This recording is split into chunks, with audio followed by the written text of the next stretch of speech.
আমার বাসার কাজের মেয়েটি প্রতিদিন সোফায় ঘুমাত আর গভীর রাতে চিৎকার করত। আমি তা আমার রুম থেকে শুনতে পেতাম, কিন্তু কাজের মেয়েটি সকালে স্বাভাবিক হয়ে যেত। আমি পরদিন রাতে আবার সেই চিৎকার শুনতে পেতাম। আমি অবাক হতাম সেই শব্দ শুনে। তারপর কিছুদিন পর জানতে পারলাম কাজের মেয়েটি মা হতে চলেছে। আমি সেই রহস্য জানার জন্য কাজের মেয়েকে বললাম, আজ তুই আর রুমে ঘুমা, আমি তোর সোফায় ঘুমাবো। তারপর রাত যখন 2টা বাজে তখন আমার সাথে যা ঘটল তা শুনলে তোমরা ঠিক থাকতে পারবে না। তাহলে আসল ঘটনাটি খুলে বলি। আমি শারমিন, বয়স আমার 24 বছর। আপনারা প্রায় সবাই আমাকে খুব ভালো করেই চেনেন এতদিনে। আমি আমার বেশ কিছু ঘটনা আপনাদের সাথে শেয়ার করেছি এর আগেও। আজ বলছি কিছুদিন আগের এক রোজার ঈদের রাতের কথা। আমার ড্রাইভারের নাম সৈকত, বয়স 40 বছরের মতো হবে। প্রায় 2 বছর ধরে ও আমাদের গাড়ি চালিয়ে আসছে। ওর আচার আর চালচলন একটু ভালো করে দেখলে যে কেউই বুঝে ফেলতে পারবে সে একটা খারাপ মানুষ। ওর বউ গ্রামের বাড়িতে থাকে সন্তানদের সাথে। সারা বছর ও ঢাকাতেই থাকে, আর শুধু পূজার সময় ছুটি নিয়ে বাড়িতে যায় কয়েক দিনের জন্য। যে একটা চরিত্রহীন তা আমিও আসার পর প্রথম দিন গাড়িতে চড়েই টের পেয়ে গিয়েছিলাম। গাড়ি চালানোর থেকে এক অদ্ভুতভাবে তাকিয়ে থাকত, আর খাবার জন্য ঘরে এলেই আমাদের কাজের মেয়ে সাইমার দিকে তাকিয়ে থাকত, এমনকি আমার দিকেও তাকাত সুযোগ পেলেই। প্রথম দিকে একটু কেমন কেমন লাগলেও আস্তে আস্তে ব্যাপারটার সাথে মানিয়ে নিয়েছিলাম। এটা পুরুষদের জন্য স্বাভাবিক মনে করেই এভাবে প্রায় বছর খানিক চলে গেল। থাকার জায়গা না থাকায় ও আমাদের গ্যারেজের সাথে থাকা ছোট একটা রুমে থাকত। এতে কাজেরও সুবিধা হতো, ওকে দিয়ে ঘরের অনেক ছোটখাট কাজও করিয়ে নেওয়া যেত। আমি আর সাইমা প্রায় প্রতি রাতেই একসাথে টিভি দেখতাম, যখন আমার স্বামী দেশের বাইরে থাকত। রাত একটু গভীর হয়ে গেলে আমি আমার খাটে এসে ঘুমিয়ে পড়তাম, আর সাইমা একা একা আরেকটু সময় টিভি দেখে সোফাতেই ঘুমিয়ে পড়ত, ওর ঘরে যেত না। এভাবে একদিন রাতের বেলা আমি টিভি ছেড়ে উঠে এসে আমার খাটে ঘুমিয়েছিলাম, আর সাইমা সোফাতে ঘুমিয়েছিল। রাত প্রায় 2টার দিকে কি যেন একটা শব্দে আমার ঘুম ভেঙে গেল। ঘুম ভাঙার পর আমি আর শব্দটা পেলাম না। আমি আবার ঘুমিয়ে পড়তে যাব, এমন সময় মনে হলো ফ্রিজ থেকে একটু ঠান্ডা পানি খেয়ে নিই। খাওয়ার জন্য আমি খাট ছেড়ে ডাইনিং রুমের দিকে গেলাম।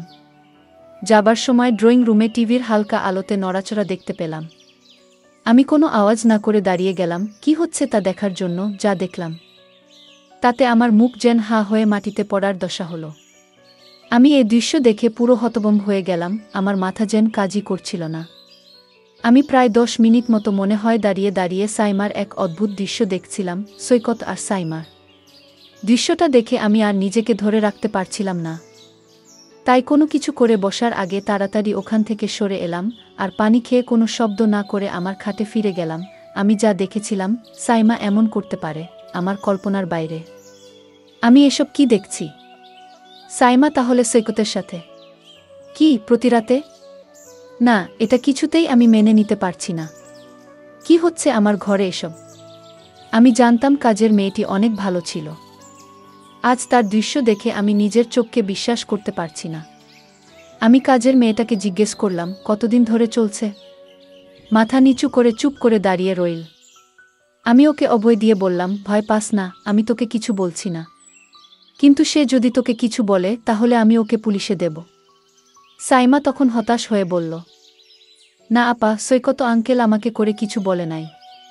আমি হিতো ওকে বলেছি, আমরা প্রায় 2 মাস ধইরা আমাদের চলছে খুব। আমি ওর কথা শুনে অবাক হয়ে গেলাম। একটু পরে ওকে বললাম, কি বলছিস?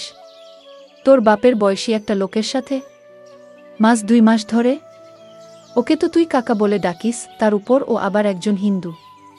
সাইমা আমার কথা শুনে পুরো চুপ মেরে গেল, মাথা নিচু করে দাঁড়িয়ে রইল। আমি বললাম, কি রে, কিছু বলছিস না কেন? মৃদু গলায় বলল, আপা, বিয়া ভাঙছে আমার 1 বছর আগে, তাই উনি যখন কইল তখন আমি আর না করতে পারলাম না। উনি আমাকে বিয়ের প্রস্তাবও দিয়েছে। হায় রে বোকা মাইজা, হিন্দু ছেলে তোকে বিয়ে করবে? দয়া কইরা কাউরে কিছু বইলেন না আপা, আর উনারে আপনার বাসার কাছ থেকে বের কইরা দিয়েন না। আমি বললাম, আচ্ছা, কিন্তু তোর একবারও মনে হলো না যে তুই একটা হিন্দু লোকের সাথে? উত্তরে সাইমা বলল, আপা, উনি হিন্দু হলে কি হবে? উনার আচরণ অনেক ভালো। উনি মুসলমানের চেয়ে অনেক ভালো। আমি কত মুসলমান দেখেছি, কিন্তু উনার মতো কাউকে দেখিনি। উনি যে হিন্দু তা শুধু নামে মাত্রই। আমি ওর কথা শুনে পুরোপুরি চুপ হয়ে গেলাম, আর কিছু না বলে ওখান থেকে চলে এলাম। এভাবেই চলছিল ওদের। আমি মাঝে মধ্যে আরও অনেকবার ওদেরকে ড্রয়িং রুমের সোফায় একসাথে বসে গল্প করতে দেখেছি। আমি আর বাধা দিইনি সাইমার কথা চিন্তা করে। এখন আসি মূল ঘটনায়। সেদিন রাতে আমি আর সাইমা অন্যান্য রাতের মতো ড্রয়িং রুমে বসে টিভি দেখছিলাম। রাত প্রায় 12টা বাজে। তখন সাইমা আমাকে জিজ্ঞেস করল আমি ঘুমাতে যাব কিনা। আমি না বললে ও বলল সারা দিন বাড়ির কাজের চাপে সে খুব ক্লান্ত, ও রুমে গিয়ে ঘুমাবে। এই বলে ও চলে গেল ঘুমাতে। আমি সোফায় শুয়ে টিভি দেখতে লাগলাম। প্রায় আধা ঘন্টা টিভি দেখার পর আমারও খুব ঘুম আসতে লাগলো। কিন্তু আমি টিভি ছেড়ে বেডরুমে গেলাম না। টিভি দেখতে দেখতে আমি সোফাতেই শুয়ে ঘুম ঘুম চোখে অনুষ্ঠান দেখছিলাম। কিছুক্ষণের মধ্যেই আমি ঘুমিয়ে গেলাম। রাত হয়তো তখন 2টা হবে। হঠাৎ একটা শব্দে আমার ঘুম ভেঙে গেল। ঘুম ভাঙার পর কয়েক মুহূর্ত সময় লাগলো পুরোপুরি সম্বিত ফিরে পেতে। তারপর বুঝতে পারলাম কি ঘটতে যাচ্ছে। আমি ঘুমের ভান ধরে শুয়ে রইলাম। ভাবলাম দেখি কি হয়। যখন আমার সোফায় সাইমা ভেবে কেউ আসলো। এরপর লোকটা বলে উঠল, কিরে সাইমা, এমন করিস না আজকে। কি হলো? আমার সাথে কোনো কথা বলছিস না যে? তুই কি আমার উপর রাগ করেছিস? আমি গলার আওয়াজ শুনে বুঝতে পারলাম লোকটা আর কেউ নয়, আমাদের ড্রাইভার সৈকত। আমাকে ভুলে সাইমা ভেবে এখানে চলে এসেছে। সৈকত বলল, কিরে সাইমা, আজ তোর কি হয়েছে? কোনো কথা বলছিস না কেন? কিরে? চিল্লায় ম্যাডামরে জাগায় ফেলবি নাকি? আমি বুঝতে পারলাম ওকে কিছু না বললে ও এখান থেকে যাবে না। আমি কথা না বলে ওর আসল রহস্যটা জানতে চাইছিলাম। কিছুক্ষণ পর সে বলল, কিরে, আজকে কি হয়েছে তোর? এরকম করছিস কেন? আমি উত্তরে বললাম, সৈকত, আমি সাইমা না, তোমার ম্যাডাম। সাইমা ওর ঘরে ঘুমাচ্ছে। বুঝলাম। আমার কথা শুনে ও হতভম্ব হয়ে গেছে। সরি ম্যাডাম, আমার ভুল হয়ে গেছে। সব সময় তো এখানে সাইমাই ঘুমায়, না দেখে ভুল করে আমি এখানে চলে আসছি। দয়া করে স্যারকে বললেন না ম্যাডাম, আমার চাকরিটা চলে যাবে। আমিও আর কিছু বলার মতো পেলাম না। বুঝলাম ও ইচ্ছাকৃত কিছু করেনি, কারণ সাইমা এই সোফাতেই ঘুমায়, আর আমার এখানে থাকার কথা না। তাই আর কিছু না পেয়ে বললাম, আচ্ছা ঠিক আছে, আমি তোমার স্যারকে কিছু বলবো না। গিয়েও বলল, ম্যাডাম, আপনি আমারে বাঁচাইলেন। কি বইলা যে আপনাকে ধন্যবাদ দিমু বুঝতেছি না। আমি উত্তরে বললাম, ধন্যবাদ দিতে হবে না, এটা একটা ভুলের কারণে হয়েছে। কিন্তু এখন বল, আমি এখানেই থাকব নাকি আমাকে উঠে যেতে হবে? ও একটু ভয় পেল আমার কথা শুনে, বলল, সরি ম্যাডাম, ভুল হয়ে গেছে। এই তো আমি উঠেই যাচ্ছি। আমি বললাম, ঠিক আছে, তুমি তো যাবে, তার আগে আমার একটা কথা শুনে যাও। তুমি আজ যা করলে, আমি তো তোমাকে এ বাড়ি থেকে বের করে দিতে পারি। কারণ এভাবে লুকিয়ে লুকিয়ে যা করছো, তা কিন্তু মোটেও ঠিক নয়। আমি তোমাকে কিছু শর্ত দেব। যদি শর্ত মেনে নিতে পারো তাহলে তোমার চাকরি থাকবে। ও বলল, ঠিক আছে ম্যাডাম, আপনার কথা আমি অক্ষরে অক্ষরে পালন করব। আপনি যা আদেশ করবেন তাই করব। আমার চাকরিটা খুব দরকার ম্যাডাম। আমি বললাম, তাহলে চলো এখান থেকে তোমার রুমে যাই। তারপর বলছি আমার শর্তগুলো। চলো তোমার রুমেই যাওয়া যাক। আমরা আস্তে গ্যারেজের দিকে এগোতে লাগলাম। কিছুক্ষণ পর আমি আর সৈকত গ্যারেজের পাশে ওর রুমে পৌঁছলাম। আমি আগে কখনো ওর রুমে ঢুকিনি। রুমটা খুব বড় নয়। এক কোণায় একটা সিঙ্গেল খাট রুমের বেশিরভাগ জায়গা দখল করে রেখেছে। ছোট একটা টেবিলের উপর একটা ছোট টিভি আর কয়েকটা মূর্তি। খাটের নিচে একটা ট্রাঙ্ক, হাঁটাচলার জন্য খুব সামান্য জায়গা। বসার জন্য একটা চেয়ারও নেই। আমি ওর ঘরে ঢোকার সাথে সাথে একটা দুর্গন্ধ পেলাম। আমার দম বন্ধ হয়ে আসছিল, বেশ কষ্ট করে শ্বাস নিতে হচ্ছিল। আমার অবস্থা দেখে ও বলল, এই তো ম্যাডাম, 2 মিনিটের মধ্যে ঠিক হয়ে যাবে। আমি ফ্যান ছেড়ে দিতেছি। এই বলে ও ফ্যান ছাড়ল। মিনিট 2-1 পর আমি মোটামুটি ঠিক হয়ে গেলাম। সবকিছু স্বাভাবিক হবার পর আমি বললাম, আচ্ছা তাহলে আর দেরি না করে তোমার শর্তগুলো শুনে নিই। বলো কি করতে হবে, নয়তো আমার যেতে অনেক দেরি হয়ে যাবে। ওর কথা শুনে হেসে বললাম, আমি আজ তোমাকে যা বলবো তোমার কিন্তু তাই করতে হবে। আমি বললাম, ঠিক আছে ম্যাডাম, আপনি বলুন। আমি তখন সৈকতকে বললাম, তুমি সাইমার সাথে যা করেছিলে আমিও তা করতে চাই।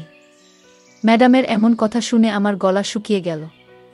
আমি বললাম, ম্যাডাম, আমি 1 গ্লাস ঠান্ডা পানি খেয়ে তারপর বলছি। তখন এক গ্লাস ঠান্ডা পানি খেয়ে বলল, ম্যাডাম, আপনি বলেছেন তা কোনো দিন সম্ভব না। কারণ আপনি একজন বড় লোকের মেয়ে আর আমি আপনার গাড়ির ড্রাইভার। আপনি একবার ভেবে দেখেছেন?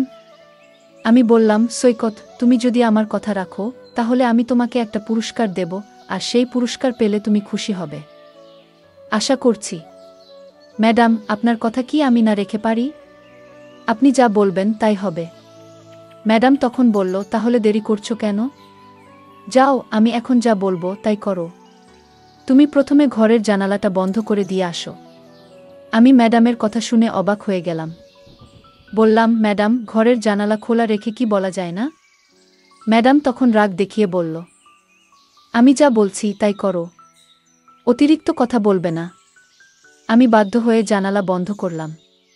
তারপর বললাম, এখন কি করতে হবে ম্যাডাম, বলুন। ম্যাডাম বলল, যাও, এবার দরজাটা বন্ধ করো। আমি বললাম, ম্যাডাম, কি বলছেন? বললাম, একদম চুপ।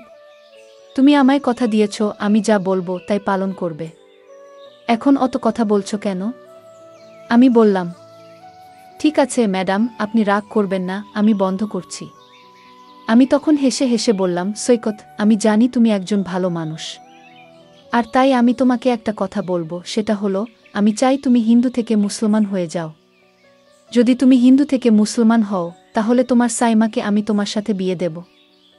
আর সাইমা যেহেতু মুসলমান, তার বাবা এটা মেনে নেবেন না। আমি ম্যাডামকে বললাম, কিন্তু? বললাম, কোনো কিন্তু নয়। তুমি আমায় আগেই কথা দিয়েছ আমার কথা রাখবে। আর তাছাড়া সাইমা মা হতে চলেছে, সুতরাং তোমার এখন তাকে বিয়ে করতে হবে। তোমার ঘরে আমি আসার কারণ হচ্ছে আমি তোমাকে পরীক্ষা করছিলাম তুমি ভালো না খারাপ। আসলে তুমি একজন ভালো মানুষ। তুমি আমার পরীক্ষায় পাশ করেছ, সাইমা যা বলেছে সেটা সত্যিই বলেছে। আসলে তোমার মতো মানুষ খুব কম পাওয়া যায়। আমি সাইমার সাথে তোমার বিয়ে দেওয়ার জন্যই তোমাকে এখানে নিয়ে এসেছি। সৈকত বলল, ম্যাডাম, আপনার যা ভালো মনে হয় তাই করুন। বন্ধুরা, আজকের গল্পটি তোমাদের কেমন লাগলো তা অবশ্যই কমেন্ট করে জানাতে ভুলবে না। আর প্রতিদিন এরকম নতুন নতুন গল্প পেতে আমার চ্যানেলটিকে সাবস্ক্রাইব করে পাশে থাকবেন। ধন্যবাদ।